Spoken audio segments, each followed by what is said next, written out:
The first time my shadow moved without me, I was brushing my teeth. It was late, maybe midnight, and the bathroom light was bright and harsh. My shadow fell behind me on the tile wall.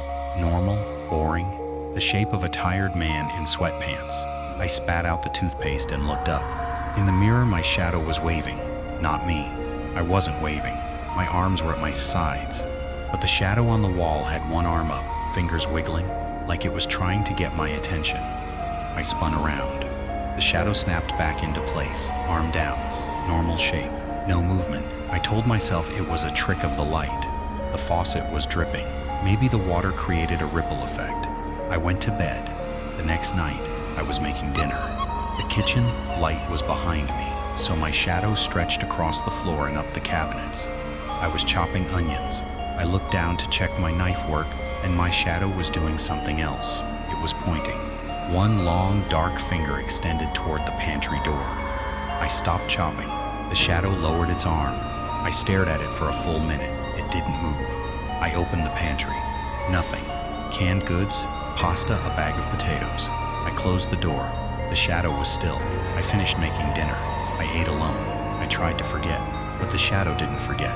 It started moving more often. Small things at first. A head tilt when I was standing straight. A hand raised when mine was down. A step to the left when I stepped to the right. I began to notice it in every light. The bedroom lamp, the hallway sconce, the dim glow of the television. My shadow was learning to be independent. I didn't tell anyone. Who would believe me? My shadow is haunted. It sounds like a children's story, a campfire tale, but I wasn't sleeping. I was losing weight. I started wearing long sleeves because I couldn't stand to see my own silhouette on the wall.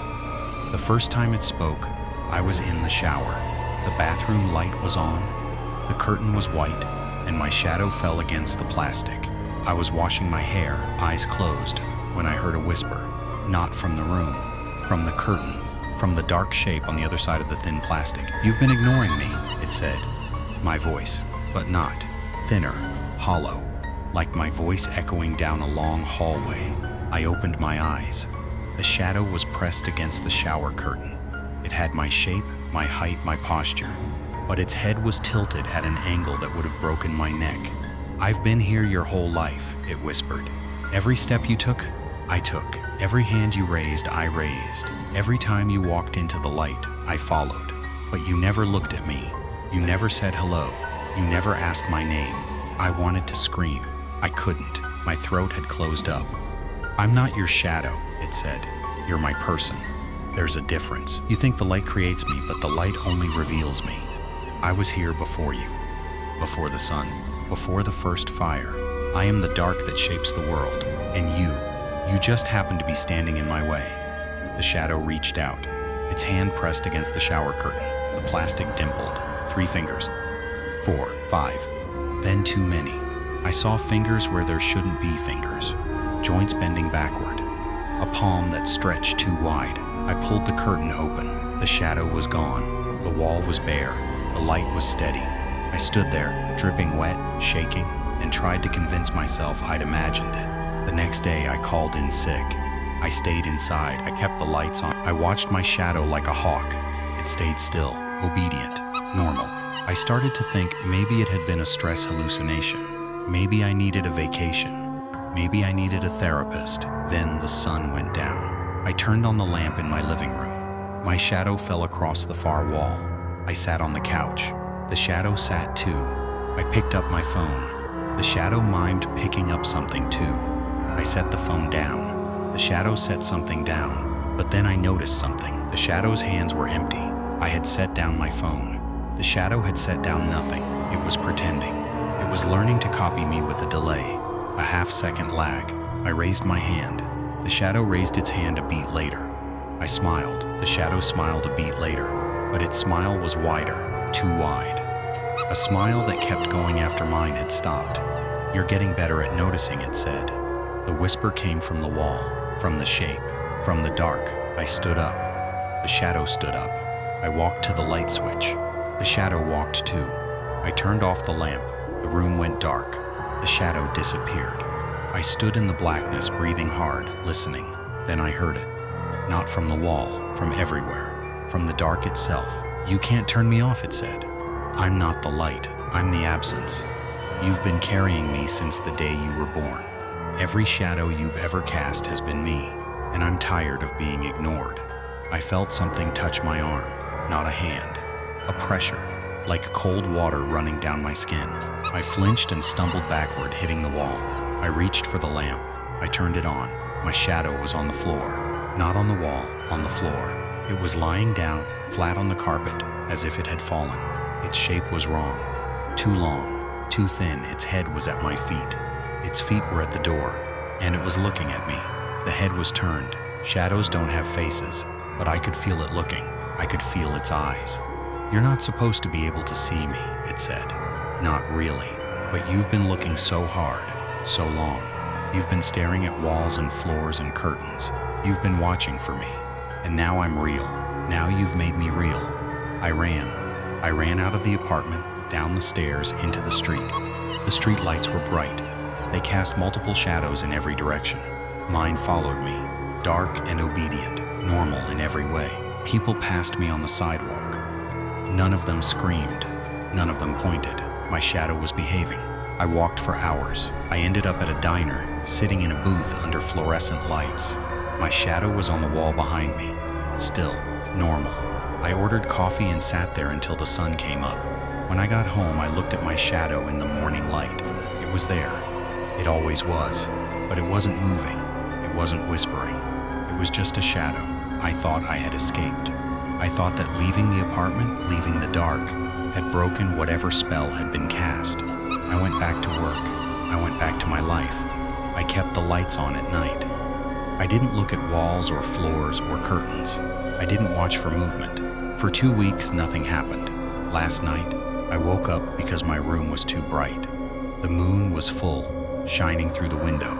The light fell across my bed, and my shadow was on the ceiling. I was lying on my back. My shadow was lying on its back. Everything normal. Then I realized I wasn't alone in the bed. There was a shape next to me, under the covers. A dark shape, pressed against my side, warm and solid. I turned my head slowly. It was my shadow. It had gotten out of the wall. It was lying beside me, under the blanket, its featureless face inches from mine. It had weight. It had heat. It had breath, cold, slow breath that smelled like the air in a basement. "You tried to leave me," it whispered. "You ran outside. You sat in the light. You thought you could escape, but I'm not on the walls. I'm not on the floor. I'm on you. I've always been on you. I'm the part of you that light can't touch." It reached out and put its hand on my chest.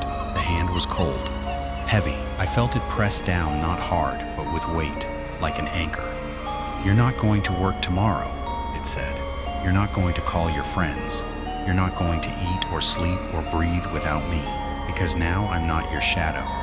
You're my person. And persons don't leave." I tried to get up. I couldn't. The shadow's weight held me down. I tried to scream. My mouth opened, but no sound came out. The shadow put its other hand over my lips. Its fingers were too long. They wrapped around my jaw. "Shh," it said. "We have so much time, centuries, millennia. I've been waiting for someone like you. Someone who looks, someone who sees. Most people never notice. They live their whole lives with their shadows behaving, staying still, staying silent. But you noticed, you watched, you gave me attention, and attention is the only food I need." The shadow smiled. I could feel the smile, a curve of cold against my cheek. "Now sleep," it said. "When you wake up, you won't remember this. You'll go back to your life, but you'll feel me, in every dark room, in every shadow you cast. You'll feel me watching, and one day soon, you'll look at me again, and I'll be closer." I closed my eyes. When I opened them, it was morning. The sun was bright. The shadow was gone. I was alone in my bed, but the sheet next to me was cold, not cool, cold, and there was a handprint on my chest. A dark, smudged handprint, like charcoal, like ash, like the shape of something that shouldn't be there. I've been sitting in this coffee shop for 6 hours. The sun is high. There are no shadows anywhere, but I can feel it, behind me, under the table, in the reflection of the window. It's waiting. I'm going to have to go home eventually. I'm going to have to turn on the lights. And when I do, my shadow will be there. Normal. Boring. the shape of a tired man in sweatpants. But I'll know it's watching. And I'll know that if I look too long, if I pay too much attention, it will speak again. It will move again. It will climb out of the wall and lie down next to me. And one night, it won't let me up. So here's my advice. Don't look at your shadow. Don't watch it. Don't wonder if it moved when you weren't paying attention. Because it did. They all do. But most people are lucky enough not to see. You're looking right now, aren't you?